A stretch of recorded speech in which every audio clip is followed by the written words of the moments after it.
Hey guys, I'm Jax, and this is my spoiler-free review and spoiler review for Blink Twice, the newest mystery thriller horror film, directed by Zoe Kravitz. That's right, Catwoman herself has decided to step behind the camera, and this is her first feature film, and for a first feature film, it is incredibly impressive. So Channing Tatum stars as our lead, our sexy, charismatic, tech billionaire. But, and this is gonna surprise you, you're gonna genuinely be like, what, that seems a bit implausible, I don't know how I could buy into a film with that premise.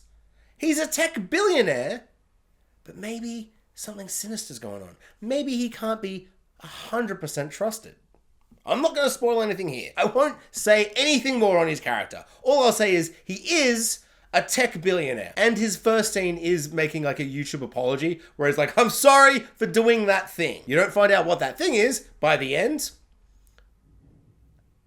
It's pretty clear, but if you can just stretch your imagination, use a bit of filmic poetic license, and just imagine a crazy universe in which billionaires are like fundamentally and inherently, by being billionaires, evil, and like actually like inherently like actually evil people, just like by existing with that money, like hoarding that money, like some kind of dragon that hoards gold. If you can just imagine a world where that's like a bad thing and billionaires suck, once you like buy into that insane premise, this film is actually, it's pretty good.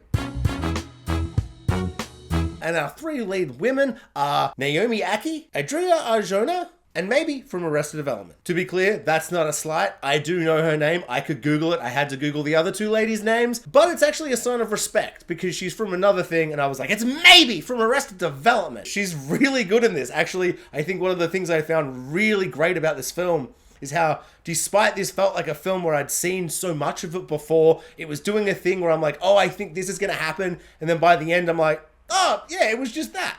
I mean, not to say that's a bad thing. I think the film has a really important message. It's really heavy and intense. It's thought-provoking. It's really powerful, and it's a good film. But it's also a film where if I didn't care about the characters, if I wasn't engaged in how the film was told through editing and cinematography and all the filmy things or whatever, that it wouldn't land. Because this film is exactly the same as another film, which I'll get to in mild spoilers/spoilers, and that kind of falls flat because the film never really made me care about those people. Whereas in this film, straight away, we got two ladies, they're waitresses, they're just trying to make a go of it, and just immediately their vibe, the way that they sneak into this gala, they put on these dresses, but like clearly they've spent all their money on these dresses, they're kind of sneaking into this thing, and they're just like down in your luck girls who just like, I don't know, don't have a penny to spend, but have spent it to sneak into this thing because she has a crush on this sexy, charming Channing Tatum. Because who doesn't? And within 5 minutes, I was just like, I love these characters, this is awesome. And so when the plot kicks in, which is Channing Tatum, sexy, charming, definitely nothing sinister going on,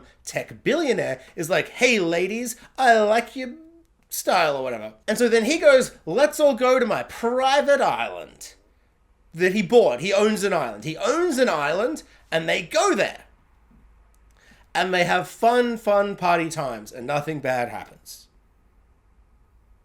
So before I get into the film, because I just really feel like there's no way to talk about this film and to say what I want to say about this film without really just talking about spoilers, and I'll section it off. Spoiler free, you don't know anything, spoiler review, third act, all the stuff. So the main thing, and really the only thing I can talk about before that, is performances and filmmaking styles. But really, this is the highlight of the film. This is the part where there's no issues, there's no critiques, there's nothing wrong with how the film is made. In fact, I think it's spectacularly made. It is so well crafted as a film. I don't know if Zoe Kravitz just has like an incredible like sense of how to make a film, how to put it together, how to build up tension, how to show and hold off things, pacing, all these things. I don't know if that's her. I don't know if it was her editor. I don't know if it's a cinematographer. I don't know how much she has a part in those things, or if she's more of a performance-driven director. Obviously, this is her first film, so I have no idea. But from just a film standpoint, so I guess I'll give her credit, but also everyone who did every production thing I say, that person is given 20 out of 10.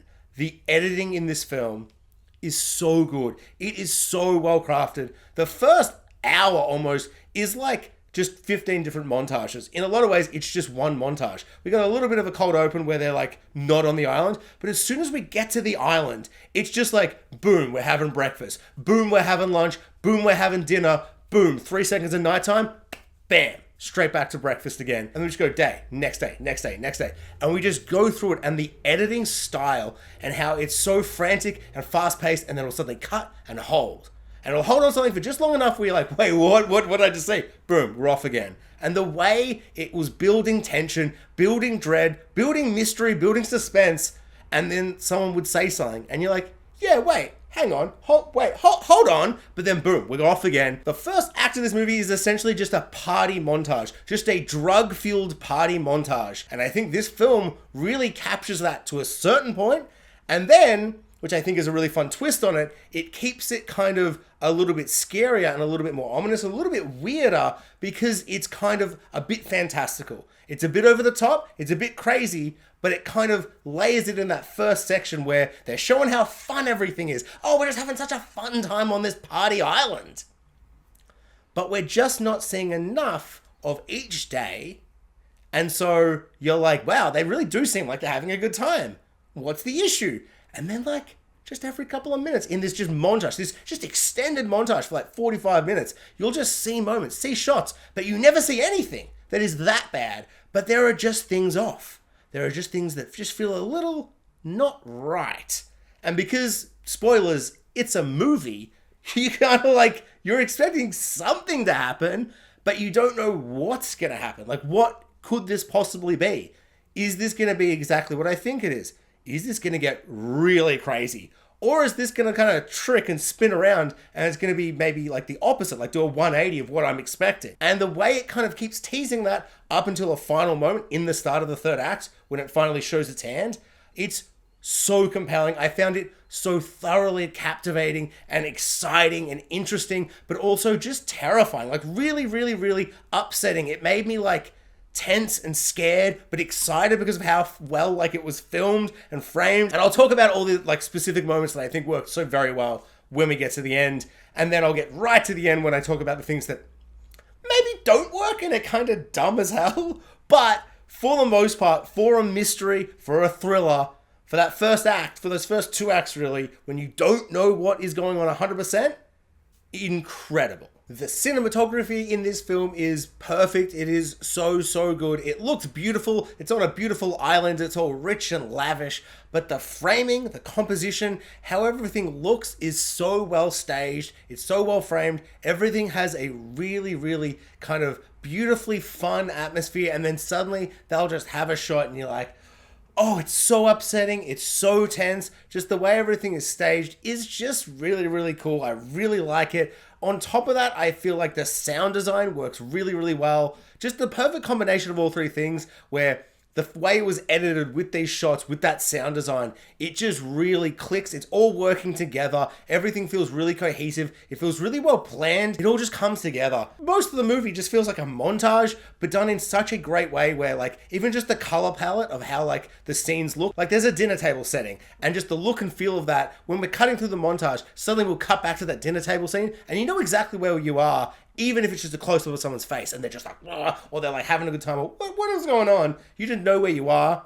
Sometimes it'll cut to a night scene and just the way it's lit, you know where you are at night, you know which parts you are. And considering it's kind of this repetitious nature of like, just each day is just a party day. We're kind of just doing the same thing, partying. What are we maybe not seeing in these parties? And the way that ramps up, but the way throughout montage and the way through color and just the setting and the staging and everything, you're never lost. It's never kind of confusing. It's never kind of like, I'm not really sure what I'm meant to be getting from this montage kind of style of filmmaking. And just all of that. Just so good. And last but not least, the acting. The acting in this film is sensational. It is so good. Channing Tatum gives probably his best performance. Sorry, no. For some reason, I somehow forgot about 21 Jump Street and 22 Jump Street. He is giving clearly his third best performance. And as I said, he is a charming, sexy, likable, lovable Channing Tatum tech billionaire. So obviously there's nothing sinister going on and he's just giving a very charming, classic Channing Tatum performance. There's no reason this elevates his career and shows he can do more and different things. No. It's just classic Channing Tatum that you know and love. What's great about this film is that it kind of is in 3 sections, and for each 3 sections of the film, every single character in the movie, there's probably like 10 main characters that are there on the island. Every single one of them gives a certain type of performance in the first act, a certain type of performance in the second act, and then a new different, once again, third different performance in the third act. And it's just awesome. Everyone does a really, really good job. There is really no standout performance in terms of like how good they are, just because everybody is so good. As the film ramps up and changes and adapts into what it turns into be, they all just get better and better and better. It's a really great performance by everybody. I loved everybody. So in conclusion, for spoiler-free thoughts, it's really, really good, but for some people who aren't going to want to see a certain type of thing happen on screen, potential warning, trigger warning, caution, maybe I do think the film doesn't really like go that hard in certain areas, except for like if that's like something that really does truly affect you. I don't like, this isn't a hard R type of film, but there is a turning point and the film gets incredibly dark, incredibly cooked. It's really awful. It's a horrible little movie at the end of it, but considering all the horrible movies I've seen, I wouldn't put it like on the top echelon. But if you go into this not knowing and you're like, oh, Zoe Kravitz made a movie with Channing Tatum?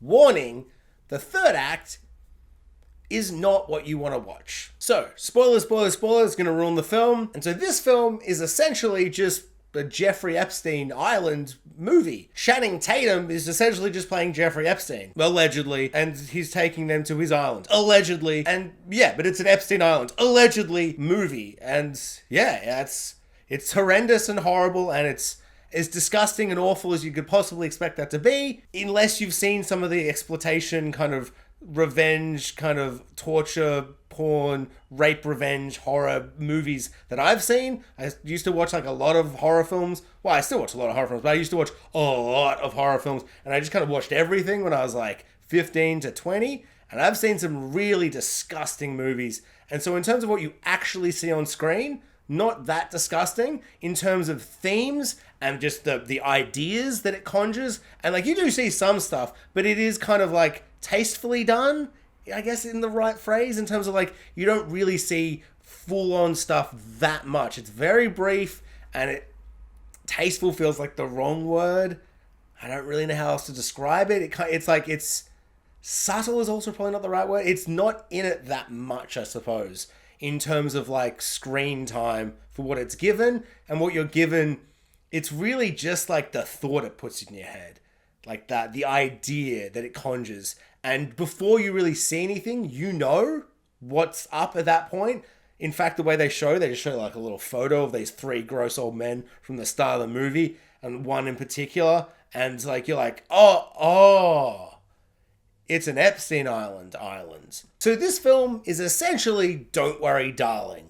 It's exactly the same as Don't Worry, Darling, I feel like, except that their execution and their twist ending and their whole reveal at the end is just so stupid and dumb, and they don't explain anything, and it makes no sense, and it's a terrible, terrible movie that's trying to say something and do something.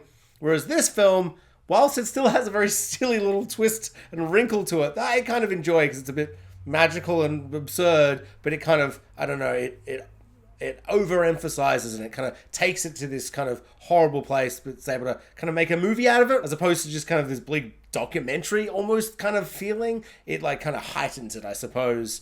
And so what Don't Worry, Darling tries to say, this film essentially is the exact same thing, and I think it tells it in a much more interesting way. And so all of the women that come to this island, they all get charmed by this sexy, charming man. This billionaire guys that come to my island, and they drink every day. They have beautiful meals. They do drugs at nighttime. And the way this film's kind of takes like a step into like a non-reality is that they all every morning wake up and they have this perfume that they put on, and it makes them forget. It's like a date rape drug in the form of like perfume, and maybe it's just my non-knowledge in chemistry and my watching too many supernatural silly movies and things. That just doesn't seem like a real thing for a movie that's kind of pretending to be kind of real, but I kind of love that. I love that. It's like Get Out, because this is essentially what if Don't Worry, Darling and Get Out and the menu and almost just like the visual feeling of Glass Onion all got together and like made a movie, I guess. Like if you put them all into an AI thing and it spat this out, this would be what it is. It's just those 4 movies essentially in lots of different little ways. And I don't think it's as good as any of the others. Like it's nowhere near as good as Get Out, but it is definitely better than Don't Worry Darling. It's just kind of interesting how similar it is to those films in just how it's presented, how like it makes you feel, I guess, and those endings. It's most similar to Get Out. It really does feel like Zoe Kravitz went, that's a good movie. I want to do that, but for feminism. And she did. There's like a moment in the 3rd act when like all the women start waking up from their perfume drug-addled kind of memory lapses, and they start remembering all the awful things that happened, and that's when we get the little glimpses. And there's that moment where the film suddenly turns into an exploitation, revenge, rape horror film. And it's kind of crazy that it goes bonkers. It suddenly gets really gory and violent. It's pretty satisfying for the most part. And I do think there's a couple of twists right at the end, which I'll get to at the end. I'll just say now, it's spoilers what I'm doing. The way she kind of gets Channing Tatum feels pretty, like on paper and theory, like you're brainstorming. It's a great idea. Like the perfume that he's been making her forget for so long, and there's a reveal before that where she was actually there earlier, and one of the housekeepers keeps calling her Red Rabbit because she used to wear a different nail thing or whatever, which was a red rabbit. And that twist is really good where she's actually been there before and she forgot the whole experience, and she's like come back. So this is her 2nd time on the island, and all these other little things make sense now when you find that out, like her scar, this guy's lost of a finger, all these things we're like, oh my god, she's been here before. And then she gets back at Channing Tatum and she wins by kind of just having him smoke his vape, and she's put the perfume in the vape or sprayed the vape with perfume or whatever, but he's got the Forget Me Now perfume on, and within seconds he's just completely lost and confused and doesn't know where he is. And it's just kind of a little bit convenient how it happens that I didn't love. And then there's a final twist where she Forget Me Now's him the whole like of his existence, and she marries him, and now she's in control. And there's a shot of her and like the gala for the next year where they met for the 2nd time at the end of the film, that I feel like it's meant to be this kind of girl power boss moment, like, yeah, I did it, now he's my sex slave or slave of some sort. And I don't know how it makes me feel. I don't think it makes me feel how the movie wants me to feel. It wasn't like a fist bump moment. I was just like confused about the logistics of it. I was confused about the messaging of it. I was confused just about why that's how they wanted to end it when everybody else like burns alive. And that I found very satisfying. And then there's a final moment where she's like, the other lady who survives, like, I hope you know what you're doing, lead lady character. And she's like, well, maybe. And it pans out and she's like saved Channing Tatum from the fire. I just feel like that's a bit weird. That doesn't really... Yeah, I don't know. That ending didn't like hit the way that like the 3rd act when the women just start killing all the men hit. Like it really was like pretty satisfying, but pretty kind of terrifying. Some of the women die. It's quite a dramatic, intense. It's just an exploitation film, and it's kind of crazy. It kind of comes out of nowhere. Like I expected it to kind of do something at the end, but the way it is just so very much like these hard R films that I've seen in the past. And yeah, it's kind of a crazy turn of events that I think it mostly does work, but I think that right twist at the end, not so much. There's one aspect of this film that is so dumb and stupid, it's borderline insulting, but it's kind of funny. Maybe it's just meant to be like a metaphor about nature's taken back something or something, but really, it's just so dumb. So Channing Tatum is going full Jeffrey Epstein, allegedly, and he's like doing a whole island thing where he's bringing sexy ladies there, and they're going to torture them and mutilate them and rape them and just do horrible things. And if they remember, he'll kill them. But they won't remember because they're all using these perfumes. And they're, I guess, never choosing a day to not put on the perfume, despite being so drug-addled that they don't remember anything that happens any night. And there's constantly things happening where they're like, I don't remember anything. Which happens. It definitely happens. You just black out entire nights. But to just continually keep doing that and then to keep putting on the perfume, sure. Poetic license, they put on the perfume every day so they never forget. Sure. But there's like an antidote. There's an antidote to this perfume. There's one single thing in the whole universe, the whole wide world that can like stop the perfume so that you have to kill these women and they remember, and potentially they're going to do a big third act and kill you because they all remember, because they all drink the thing, the antidote. And what is that? The only animal, supposedly, that we see on this island, the only native thing on this island is the antidote to your magical perfume of forget-me-now date rape drug. What? It was absurd. What are the chances? What are the chances? The chances are zero. That is so coincidental. I almost don't even realize I didn't like it so much until now, but it's... I understand. It's a movie. You gotta have a thing happen. You gotta have them remember somehow. It's just that, like, he's a tech billionaire, so, like, if you're gonna do this crazy, awful stuff, and he's aware, like, he doesn't not realize this. He's got his, like, groundskeepers killing the snakes. Like, it's a real scary, weird thing where they're killing the snakes all the time and, like, looking at the main characters being like, I've killed this snake. Whoa, and there's spooky housekeepers. Do you remember in Get Out when the housekeepers were spooky, scary? It's that, but the snakes. But dumb and not incredible. Yeah.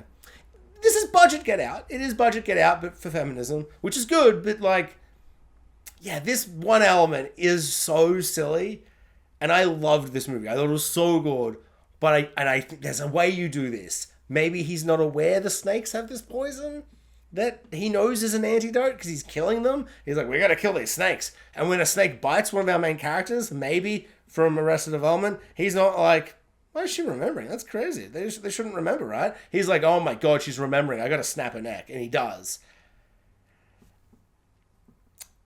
It's just so silly to think that a billionaire would come and he's doing something so evil and, like, he wouldn't just, like, clear out every snake. Or just, like, I mean, this sounds crazy, but he would just buy another island. An island that didn't have the antidote for his evil doings. It's like his kryptonite. It's like if Superman was evil and he came to an island, he brought sexy women to do awful things to them, but, like, there was just kryptonite floating around the island, and so they could just pick it up and stab him. Like, that's what it is.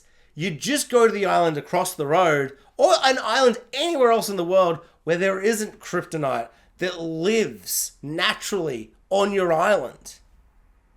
I don't know. It's pretty dumb. It's kind of the only bad part. Well, the ending's kind of dumb too. But this is particularly dumb because it's, like, the main crux of, like, how they, like, overcome the issue they're in, the predicament. Well, that doesn't... The horrifying situation that they're in, they get out of it because, like, there's kryptonite there and they can stab evil Superman. Channing Tatum would be a great Superman. No, he wouldn't. He's so charming. Yeah, also, one other thing this film does is really good. I did not find Channing Tatum at the end of this film charming. There's a really sickening moment towards the end where he just does this big rant. And no part of me was like, wow, what a sexy man doing great acting. I'm just like, oh, he's such a disgusting disgusting human being that I'm looking at on screen. And that is a testament to the acting and the storytelling and the writing. Because to make me not find Channing Tatum charming and sexy and awesome, I would have thought impossible. Turns out, not so much. Just make him play Jeffrey Epstein. Allegedly, one of my favorite aspects of this film that I thought was just so captivating and terrifying and exciting, but just really scary, was just throughout the whole montage sequence that was going on in the first act of the film, before we truly knew what was going on, there were just, like, moments, tiny little moments where you just kind of like throughout the montages again and again and again, who's got my lighter? Who's got my lighter? Should I write my name on my lighter? And things like that where I'm like, I don't really understand how that's going to pay off. But then that moment where, like, after she goes crazy, she gets bitten by the snake, she just wakes up, she goes through a bunch of different stuff, and then she comes back and she's like, wait, where's my best friend? Where's Jess? And just that moment where the three girls just look at her and are just like, who is Jess? Just so scary, so upsetting. I love the feeling of forgetfulness. I love the feeling of just being like, I don't know what is happening. I'm only remembering certain little elements. And it plays into that montage style that the film was going for, where it's like, we're seeing this montage, and if you've had big party nights out doing whatever you may be doing, allegedly, I wouldn't know. But sometimes you, like, only remember glimpses. You only remember the little snippets. You only remember, like, say, like, a montage in a film. And then there's, like, full hours that could just be gone. And maybe you just went to bed. Or maybe Channing Tatum sucks. And just the way this film played with that with so many different little moments, I just loved. One of my favorite bits was just this moment after what could have been 2 or 3 days. One of the ladies was just like, how many days have we been here? Like, well, how long have we... What day is it and how long have we been here? And when is this party ending? And no one's really got an answer. Everyone's like, are you having a good time? Are you having a good time? Yeah, I'm having a good time. Just so upsetting, so terrifying. I thought it was really, really well done. I loved all of that stuff so very, very much. I thought that all that stuff just worked so very well in terms of just creating such a sense of being trapped there, being stuck in this like repetitive, just party, hedonistic, crazy vibe, but just not really remembering anything properly, and you're just kind of getting lost in it. I felt it was really effective with all of the filmmaking techniques, your editing, your cinematography, the pacing, the flow of it. I got sucked into that feeling, the way that the characters are, and then every now and then a character will be like, something is wrong. And I'm like, I can feel it, but what is wrong? And we don't know until they know. And I felt that was really, really clever. And throughout the first hour of the film, there's just so many little interesting things that I thought really, really worked in terms of being like, maybe you don't pick up on it, maybe you do pick up on it, just in terms of like, how many days has this party been going for? It feels like it could be 3 or 4 days, or maybe 7 days or 8 days. Has it been months? Has it been 3 months? Has it been 4 months? Like, how long have they been trapped in this situation for? And the ways they did that I thought were really, really clever. But the one that I thought was just so good, I loved it so much because it just made me go, oh my God, they've been there for way too long. Way, way longer than I expected. There was a shot where she smokes the vape and she's all like, and she's reacting to as someone who never smoked a vape and wasn't expecting what it is and just is coughing.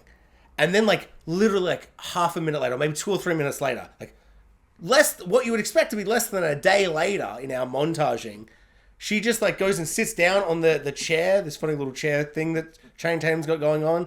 And Channing Tatum's in a room and she's got the vape and she's smoking the vape and she's just down in it. She's just smoking it like a pro, blowing it out, no coughing, looks like someone who smokes a vape. Not someone who smoked a vape for 2 days, not 3 days, someone who smoked a vape for months. And just the way it was so casual to her, she didn't realize it. That visual storytelling I found to be so exciting and so good. And it's that's little stuff. That's admittedly little stuff. But that's the stuff that made me really gripped into the story and really terrified. Because it's and they never do explain it, which I really liked. How long were they there? How long were they there for? A horrifying concept. Yeah. It's a good movie. It's a really good movie. The snake thing is very dumb. Everything else, very good. Channing Tatum. I'm going to have to rewatch 21 Jump Street and 22 Jump Street. I don't know. I'll probably cut a lot of this video, but to clarify, last night, for no reason related to this, I forgot this was coming out, I watched 21 and 22 Jump Street. Oh God, Channing Tatum. He's so charming and lovable and he'll never do anything to make me sad.